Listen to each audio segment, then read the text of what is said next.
Para mim é um grande privilégio poder estar aqui na igreja, com o pastor Laércio, revendo alguns amigos, fazendo outros. Obrigado, orquestra, pelas lindas mensagens que nos tocaram, falando da tônica dessa igreja, que é a volta de Cristo, e da cidade que nós vamos morar, que o quinteto cantou agora. Eu estava mais à vontade antes de ver o pastor Reinaldo Siqueira na igreja. Agora fiquei um pouco nervoso, porque ele foi meu professor, e de alguns livros que eu vou usar nessa manhã. Mas as observações, por favor, depois, porque a igreja não sabe, tá, professor? O professor Reinaldo Siqueira é uma inspiração para nós, com muitos anos como professor lá do NASP, agora aqui na divisão. Parabéns à igreja por 4 anos nesse templo, por mais de 26 anos nessa região, pregando o Evangelho.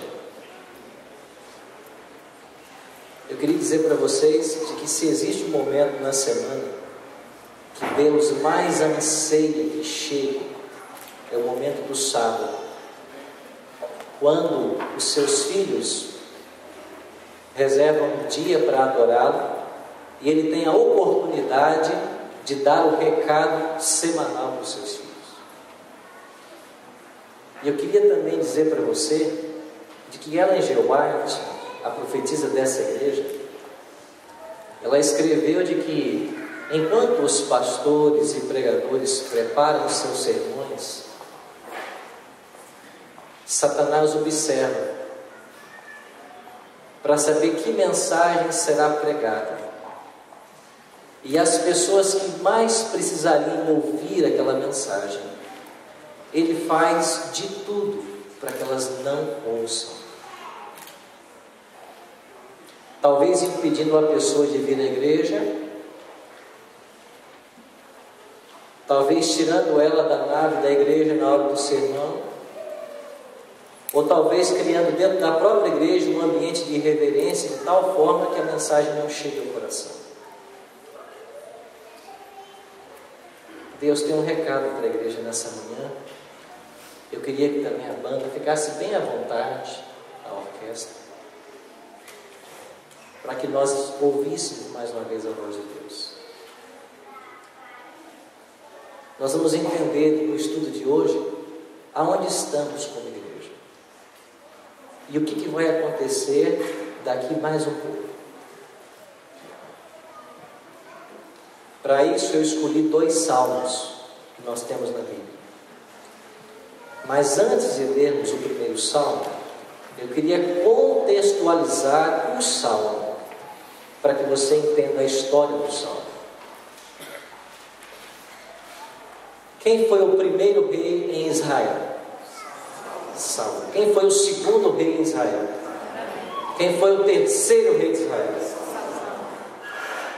Apenas durante os reinados de Saul, Davi e Salomão, o povo de Deus, o povo de Israel, foi um povo unido em 12 tribos. Porque quando Salomão morre, nós temos agora o sucessor legítimo ao trono, e nós temos um impostor, Jeroboão e Roboão. E pela primeira vez na história bíblica, as 12 tribos se dividem. 10 tribos vão para o norte, seguindo o impostor, fundam sua capital em Samaria. 2 tribos ficam ao sul, capital em Jerusalém. E a partir desse momento a Bíblia passa a fazer referência ao reino do norte, capital Samaria, ao reino do sul, capital Jerusalém, ou reino de Judá. No ano 722 a.C., o Império Assírio destruiu as 10 tribos do norte, ficando apenas 2 tribos ao sul, Judá e Efraim. Só que o povo de Deus não poderia ser completamente aniquilado, porque da tribo de Judá viria o Messias, porque os levitas cuidavam da música, a tribo de Levi cuidava da música e do sacerdócio. E a tribo de Judá possuía a linhagem real. o Messias viria de Judá. Daí a expressão, o leão da tribo de Judá. Acontece que essas duas tribos ao sul, por causa do pecado também da idolatria, seriam levadas para cativeiro. Não mais o assírio, agora o babilônico. Porque em 612 morre Nabopolassar e o filho dele, Nabucodonosor, começa a reinar. E em 605, Nabucodonosor invade Jerusalém pela primeira vez e leva para a Babilônia os príncipes judeus, entre eles 4 que nós conhecemos muito bem: Daniel, Ananias, Misael e Azarias. Só que antes que o cativeiro acontecesse, Deus antecipou-se pela profecia e fez todos os preparativos para que o povo de Deus não fosse pego de surpresa. E então eu queria convidar você a abrir a sua Bíblia no livro do profeta Jeremias, no capítulo 25, e olhe comigo os versos 11 e 12. Jeremias 25, 11 e 12. Toda esta terra virá a ser um deserto e um espanto, e estas nações servirão a quem? O rei da Babilônia. Por quanto tempo? Versículo 12. Acontecerá, porém, que quando se cumprirem os 70 anos, castigarei a iniquidade do rei da Babilônia e a desta nação, diz o Senhor, como também a da terra dos caldeus. Farei deles o quê? Ruínas perpétuas. Então aqui o profeta está dando duas informações preciosas: vocês também irão para cativeiro, e o império que vai oprimir vocês será o babilônico. Vocês vão ficar lá 70 anos cativos, mas depois que se passarem os 70 anos, eu vou libertar vocês. Volte algumas páginas para Isaías, capítulo 45. Isaías 45, verso 1.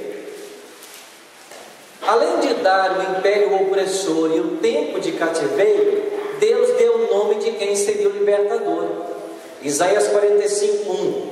Assim diz o Senhor ao seu ungido, a Ciro, a quem tomo pela mão direita para bater as nações ante a sua face, para descingir os lombos dos reis e para abrir diante dele as portas que não se fecharão. 150 anos antes que Ciro nascesse, o profeta já deu o seu nome e disse quem seria o libertador do povo de Deus da Babilônia. Volta 2 versos, Isaías 44, 27 e 28. Que digo à profundeza das águas, seca-te e eu secarei os teus rios. Que digo de Ciro, ele é o meu pastor e cumprirá tudo que me apraz. Que digo também de Jerusalém, será edificada, e do templo será fundada. Deus disse o nome do libertador e a estratégia militar que ele usaria: secando os rios. Pois bem, Nabucodonosor invadiu Jerusalém 3 vezes. A primeira foi em 605, quando ele levou cativos os príncipes. Uma segunda invasão em 597 e a terceira em 586, tudo antes de Cristo, quando o templo é destruído, no ano 586. Alguns judeus piedosos pegaram a Arca da Aliança antes da invasão e esconderam em algumas cavernas próximas a Jerusalém. A Arca da Aliança nunca mais foi encontrada. Indiana Jones achou, né?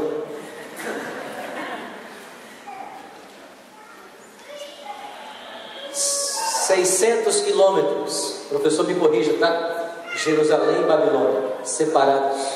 É isso aí? Em linha reta sim, por favor. Os príncipes foram levados cativos. Quando o povo de Deus chega em Babilônia, eles escrevem um salmo. Salmo 137.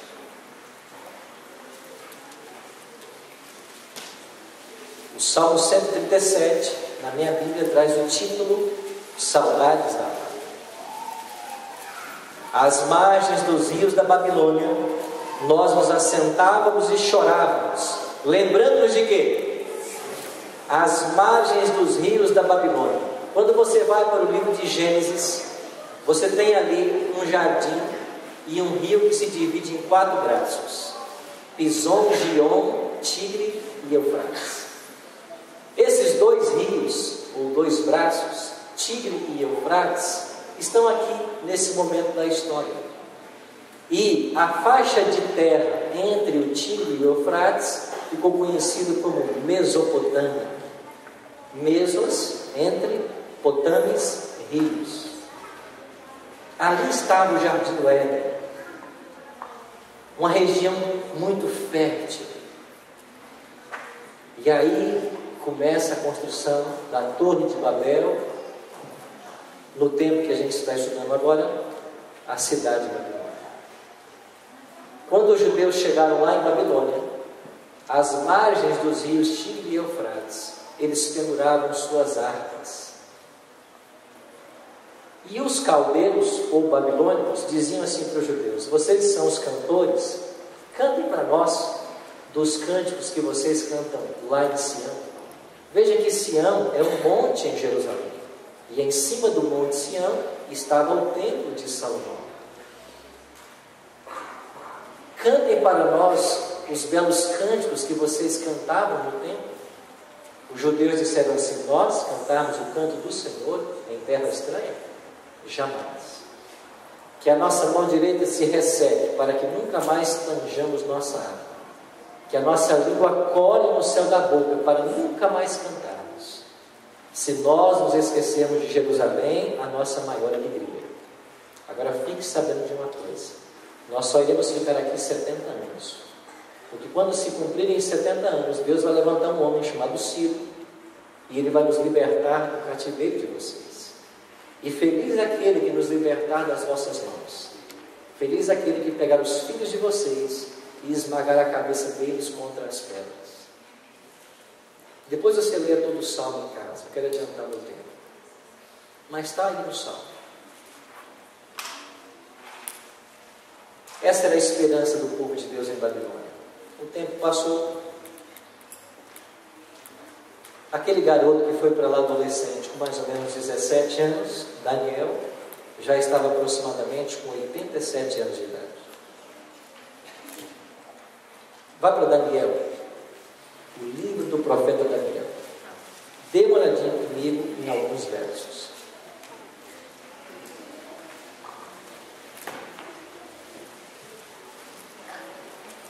Quando os 70 anos se passaram, Ciro aliou-se o seu tio Dario e fundiram os medos e os persas.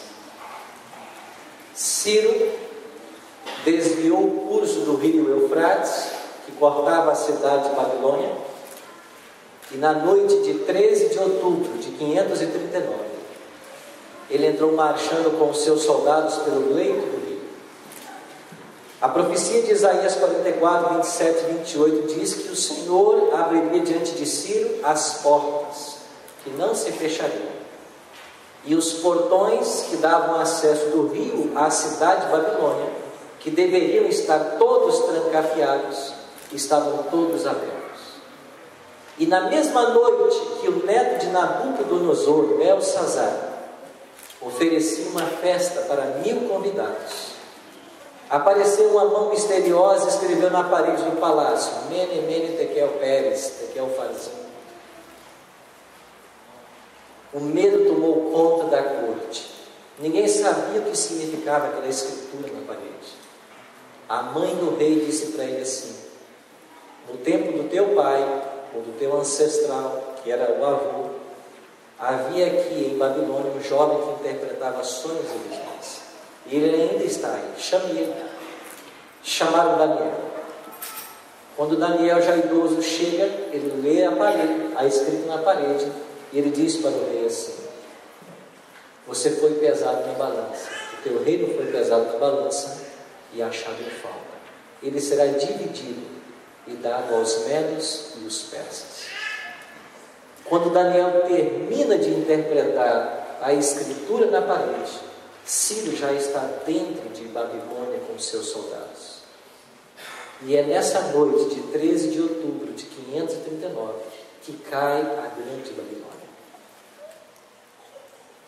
Agora faltava apenas um detalhe. Ciro, como novo legislador, deveria assinar um edito autorizando o povo judeu a voltar para Jerusalém.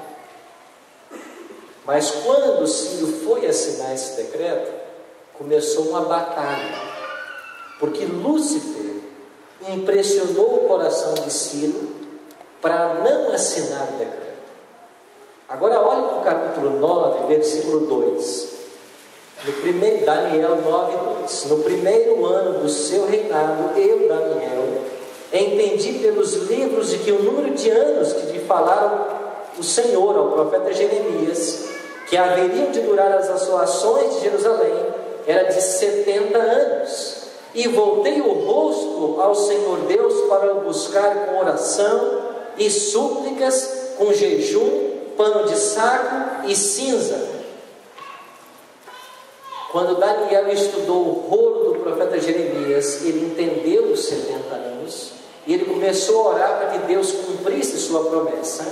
Mas o diabo veio até Ciro e começou a atrapalhar a assinatura do decreto. Quando Daniel começou a orar, Deus enviou do céu um anjo.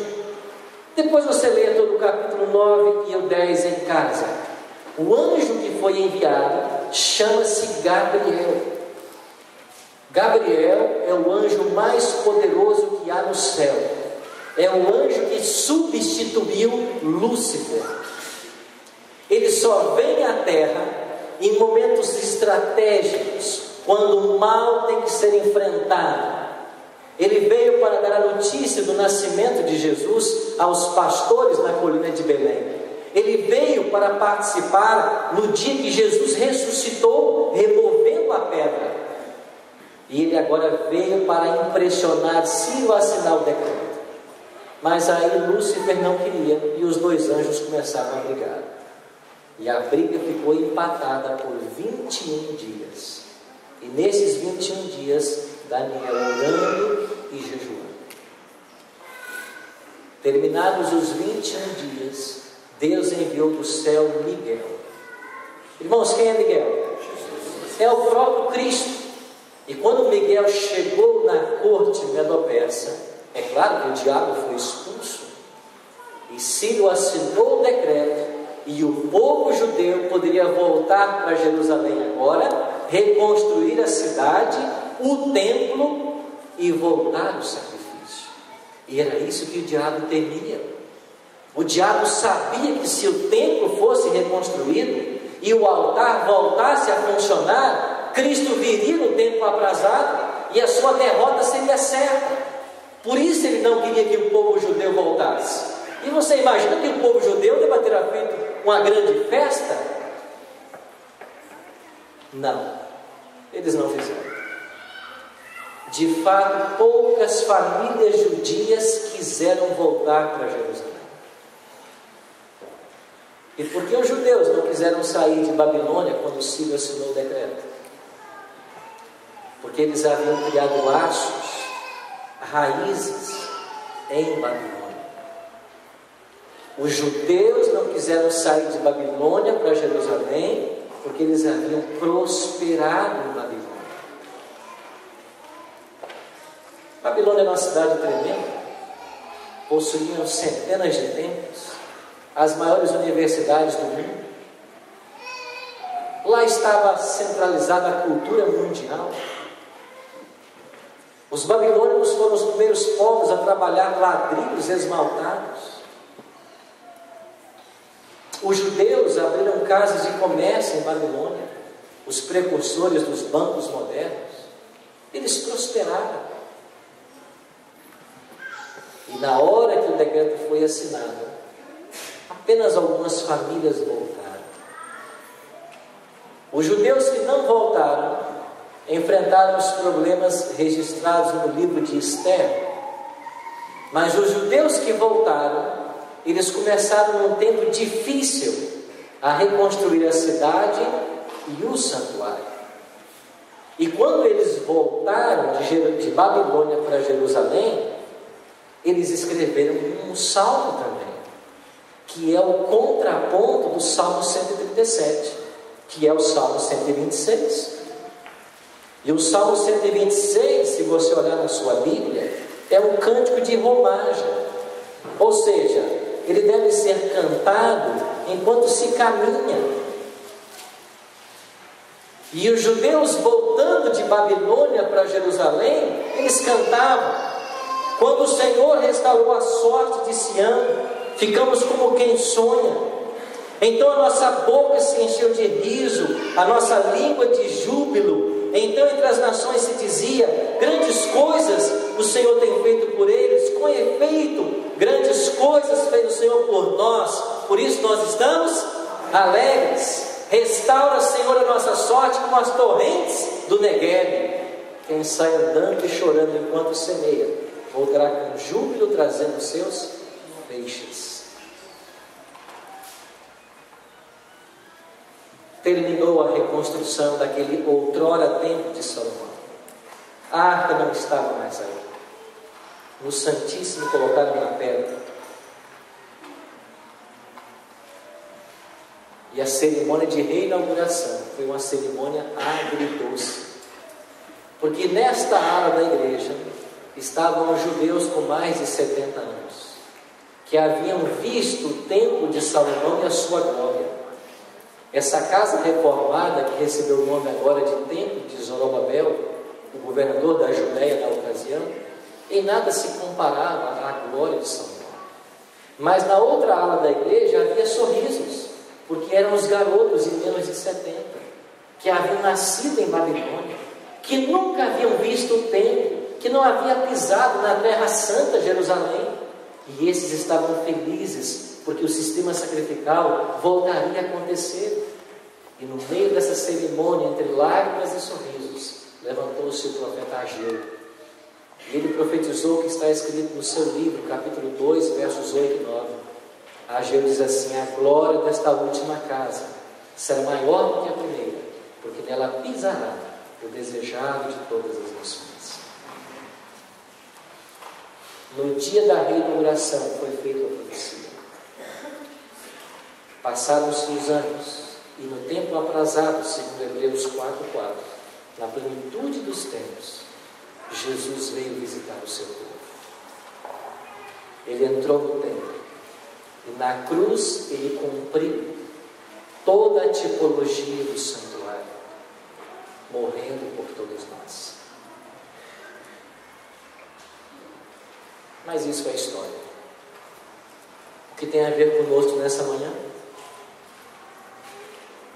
Apocalipse, capítulo 18, verso 4. A igreja adventista entende Apocalipse 18, versículo 4, especificamente, como sendo o último apelo de Deus à humanidade. E assim diz o apelo: ouvi outra voz do céu dizendo: retirai-vos dela, povo meu, para não seres cúmplices em seus pecados, e para não participares dos seus. Retirai-vos da onde? De Babilônia. O capítulo 17 fala de Babilônia, e o 18 da queda de Babilônia. Mas irmãos, João está escrevendo o Apocalipse no final do primeiro século. Babilônia havia caído em 539 a.C. João não está falando da cidade física, João está falando de uma Babilônia espiritual ou mística. E o último apelo de Deus ao seu povo é sair dessa Babilônia mística. Se esse é o último apelo de Deus à humanidade, Babilônia tem que existir em nossos dias. Nós que somos a 7ª igreja do Apocalipse, Laodiceia. Aonde está a Babilônia hoje? O que é Babilônia?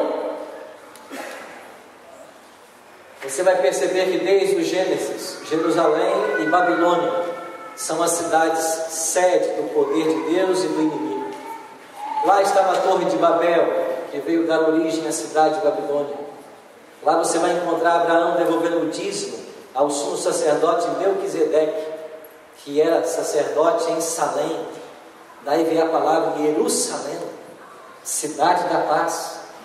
E aqui no Apocalipse você tem a Nova Jerusalém e você tem Babilônia. Essas duas cidades, elas representam poderes antagônicos que em toda a história humana eles batalharam entre si. E agora chega o momento da batalha final, da queda de Babilônia. Aonde está Babilônia? Irmãos, ouçam com atenção. Babilônia é a confusão religiosa que se assentou em nossos dias. E para os estudiosos da profecia, nós estamos vendo os movimentos religiosos se polarizarem, principalmente em 3 segmentos. O primeiro segmento são as igrejas que só se preocupam com a glossolalia, ou dom de línguas. Segundo bloco de igrejas, só se preocupam com o exorcismo. Terceiro bloco de igrejas, só se preocupam com as curas divinas. Não tem outra coisa nessas igrejas senão isso. Primeiro bloco de igrejas, todo culto que você vai, existe ali o que eles chamam de dom de línguas. Não é a verdadeira língua que ali acontece. Eu não tenho muito tempo, mas eu vou dar para você 3 indicativos para mostrar que o que acontece hoje no pentecostalismo não é o verdadeiro dom de línguas. O dom de línguas é um dom bíblico. A primeira ocorrência dele está em Atos capítulo 2. E 3 coisas nós aprendemos de Atos 2, 1 a 4. A primeira coisa é que o dom de línguas só será dado aos filhos de Deus quando houver necessidade. Se você ler Atos capítulo 2, haviam ali 16 nações que não falavam o grego e o aramaico, falado pelos discípulos. Precisava do dom para que o evangelho fosse pregado. Então veio o dom de línguas. O dom de línguas só será dado quando houver necessidade. Irmãos, eu pergunto para vocês: teria Deus necessidade de me dar o dom de línguas nessa manhã, se todos vocês entendem o português? Isso é ilógico, é irrazoável. Segundo ponto, eu não posso querer ter esse ou aquele dom e dizer que toda a igreja tem que ter, porque quem distribui os dons, segundo Paulo em Coríntios, é o Espírito Santo. Logo, o Espírito Santo dá o dom a quem Ele quer e o dom que Ele quer dar. Mas dentro desses movimentos pentecostais, existe uma doutrina chamada doutrina da subsequência, que ensina que todo aquele que recebe o Espírito Santo tem que falar em línguas. É evidência de que ele foi batizado. Irmãos, é função do Espírito Santo distribuir os dons. Eu não posso pretender que toda a igreja tenha um dom, o mesmo dom. Terceiro ponto: o dom só é dado para edificar e instruir a igreja. É esta a finalidade do dom espiritual. E o que acontece no movimento pentecostal não é edificação, não é instrução. Eu fiz teologia com um rapaz chamado Giovanni, e numa aula, estudando sobre os movimentos religiosos, ele deu o seu testemunho. E ele, por 8 anos, foi membro de uma igreja onde se falavam línguas estranhas. Na classe perguntamos para ele: Giovanni, o que você falava? Ele disse: eu nunca soube o que eu falei. Mas na igreja se ensina que quem não fala línguas não foi batizado. E eu era um jovem sincero, e eu estava dentro da igreja e todo mundo começava a falar línguas e eu não conseguia. Aquilo me deu uma sensação tão ruim que um dia eu estava tão desesperado que eu comecei: e o pastor disse: foi batizado. E o que você falou? Eu nunca soube o que eu falei. Mas eu fiquei nesse movimento por 8 anos falando língua estranha. Dentro dessas igrejas pentecostais existem milhares de pessoas sinceras que estão tateando em busca da verdade, mas elas estão sendo enganadas. Pessoas sinceras que estão querendo servir a Deus, mas quando chegam nesses movimentos, a Bíblia não é estudada, não se estuda a Bíblia. Começa uma balbúrdia de cada um falar alguma coisa ininteligível, ninguém entende nada. As pessoas não aprendem as verdades fundamentais da Bíblia. As pessoas estão vivendo sem conhecer a palavra de Deus, porque a ênfase da igreja é em cima da grossa humana. Eu batizei alguns anos atrás um senhor que foi membro de uma igreja assim 42 anos. 42 anos, meus amigos, é uma vida. Um dia ele foi no meu escritório, no Espírito Santo, com lágrimas nos olhos. Ele disse assim: pastor Hamilton, eu vim aqui agradecer vocês pelo trabalho. Eu já estive na igreja de vocês em 3 reuniões. O senhor estava lá. Eu aprendi em 3 reuniões que eu não aprendi em 42 anos nesse movimento. E ele me contou uma história. Eu estava caminhando no meu bairro e vinha ao meu encontro uma irmã da minha ex-igreja. Ela, quando se encontrou comigo, disse assim: irmão José, o senhor se apostatou? Nunca mais vi o senhor na igreja. Ele disse assim: não, querida, eu estou mais firme do que nunca, mas agora eu sou adventista do 7º dia. E ele, com lágrimas nos olhos, me contou que ela deu um salto para trás e disse assim: o sangue de Jesus tem poder. E ele disse: tem mesmo, porque me tirou de 42 anos nas trevas, onde eu não aprendi ainda. Sabe quem é que Deus está convidando a sair de Babilônia? São os seus filhos sinceros que estão nesses movimentos. No segundo bloco de igrejas, só se preocupam com o exorcismo. Eu não sei como eles fazem, porque TV e rádio tem horário para tudo. Que demônio é agendado para terça, 7 da noite? Eu não sei como é que eles fazem.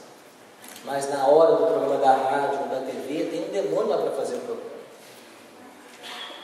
Todo culto que você vai é exorcismo.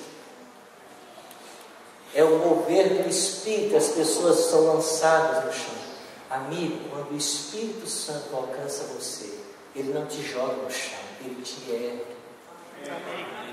Ele te levanta. Mas todo culto tem exorcismo. E as pessoas colocam a mão na cabeça dos membros, dos visitantes, apertam até derrubar e começam a dizer que há demônio no carro, há demônio na casa, e alguns cobram para exorcizar o seu apartamento. Um dia desses, uma dessas irmãs disse assim para mim: vocês adventistas, vocês não têm poder, vocês não expulsam demônio. Eu disse: poder não tem a sua igreja, que todo dia tem demônio nela. Poder não tem a sua igreja, que expulsa o demônio na terça e na quarta ele está de volta. Cadê o poder dessa igreja? Irmãos, pode acontecer de o inimigo se manifestar na igreja adventista em um momento ou outro? Claro que pode. Mas quando isso acontecer, essa igreja, irmãos, vai cair de joelhos em oração. Ele vai ser expulso. Sabe por quê? Porque aqui não é lugar dele. Aqui não é lugar dele. Essa igreja, meus amigos, é a igreja de Deus. Aqui não é lugar dele. Mas enquanto o diabo brinca com essas pessoas de expulsar ou não, a Bíblia está fechada. Eles não estão aprendendo sobre as verdades que ela ensina. E as pessoas estão sinceras na busca da verdade, mas ela não encontra a verdade. Eu sou muito curioso. Outro dia em São Paulo eu fui numa dessas igrejas. Eu fui sábado à noite num programa especial. 6.000 assentos, ar-condicionado central. Quando eu cheguei na porta, uma câmera profissional igual a da Globo, disseram assim para mim: você quer gravar um vídeo para sua esposa ou namorada? A gente edita durante o culto e no final você já leva a fita embora. Uma igreja preparada, com toda a estrutura. Irmãos, eu entrei, me assentei, o pastor entrou, começou a pregar. ele pregou 40 minutos. Você adivinha qual foi a temática dele? Dinheiro. Dinheiro. E quando terminou o culto, eu fui um dos primeiros a sair. E eu lá na avenida, eu vi 6.000 pessoas descerem pela escadaria do templo. E eu me lembrei de uma frase de Jesus: ovelhas que não têm pastor. Porque elas vieram se alimentar, mas elas não foram alimentadas. Terceiro bloco de igrejas só se preocupam com a cura divina. Outro dia eu estava assistindo um desses missionários aí pregando, e ele disse assim: eu vou orar agora e Deus vai curar. Ele fez uma oração e disse: Deus me mostrou que alguém foi curado de um problema de coluna. Tinha uma irmã sentada no primeiro banco assim da igreja, ela levantou a mão e disse: missionário, foi eu. Ele disse: não, foi você não. Uma segunda pessoa levantou a mão: não, foi você também não. Uma terceira pessoa lá atrás: você que foi curado. Amigos, se houvesse cura real nesses movimentos, nós não precisaríamos de hospital. As filas dos hospitais estariam nas portas dessas igrejas. Mas quantas histórias eu ouvi, você também, de pessoas que são pagas para ensinar. Pessoas que vão para lá com câncer e depois da oração não tem mais câncer. Como? Como que ela sabe que ela não tem mais? Eu não duvido que Deus cura. Eu acredito que na sinceridade de muitas pessoas, elas recebem de Deus a cura. Mas você está entendendo como que Babilônia atua hoje?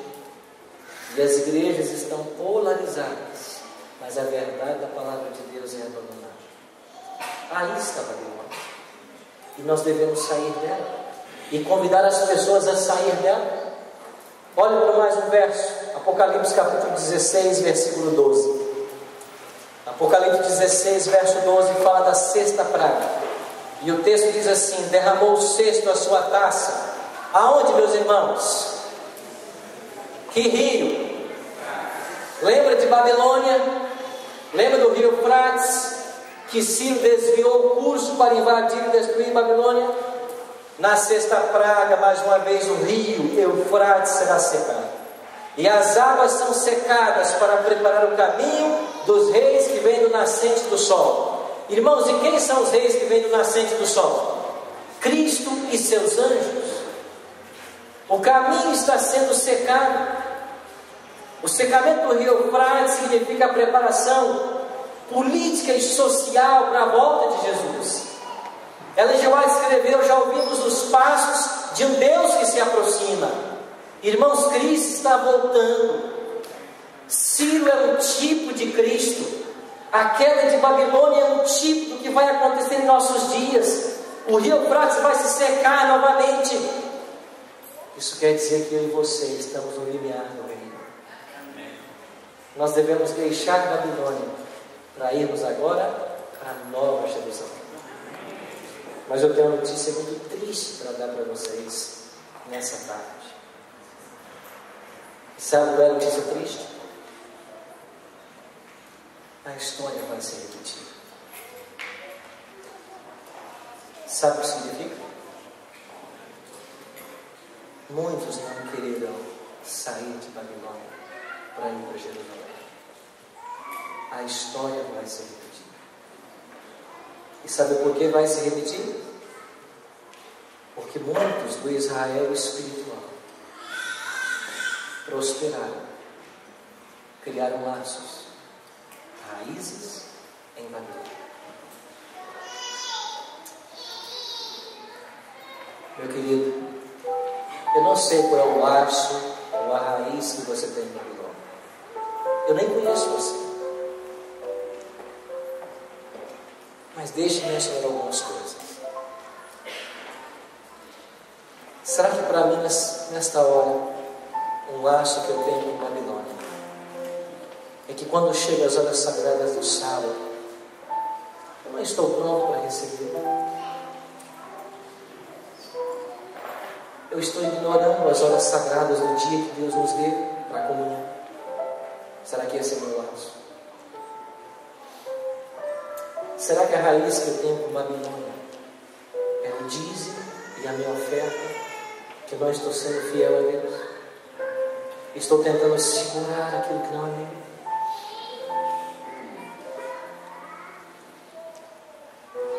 Será que o meu laço com Babilônia é um tipo de relacionamento impróprio que eu tenho com a mulher que não é minha esposa?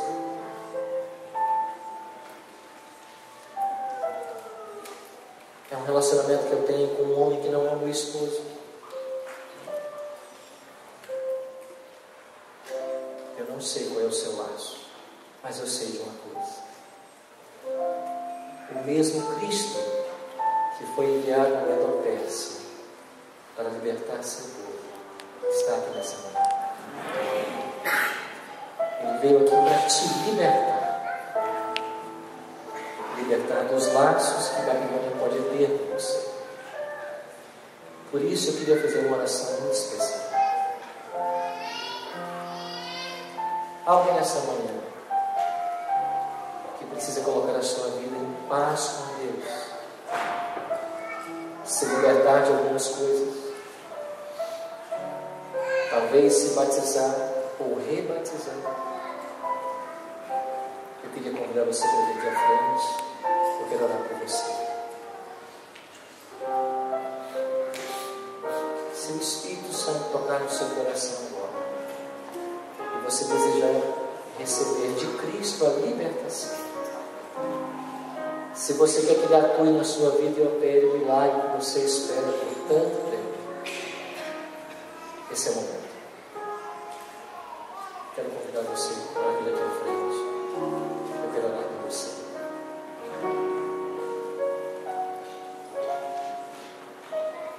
O Espírito vai te libertar para na sua vida todos os milagres que você precisa. Então, daqui a pouquinho, quando o rio secar finalmente, nós podemos ir a Jerusalém.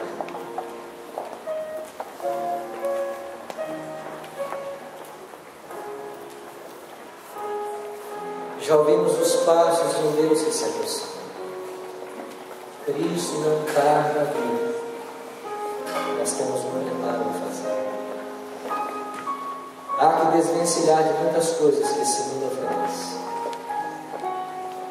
para experimentarmos a verdadeira liberdade que só Cristo pode dar.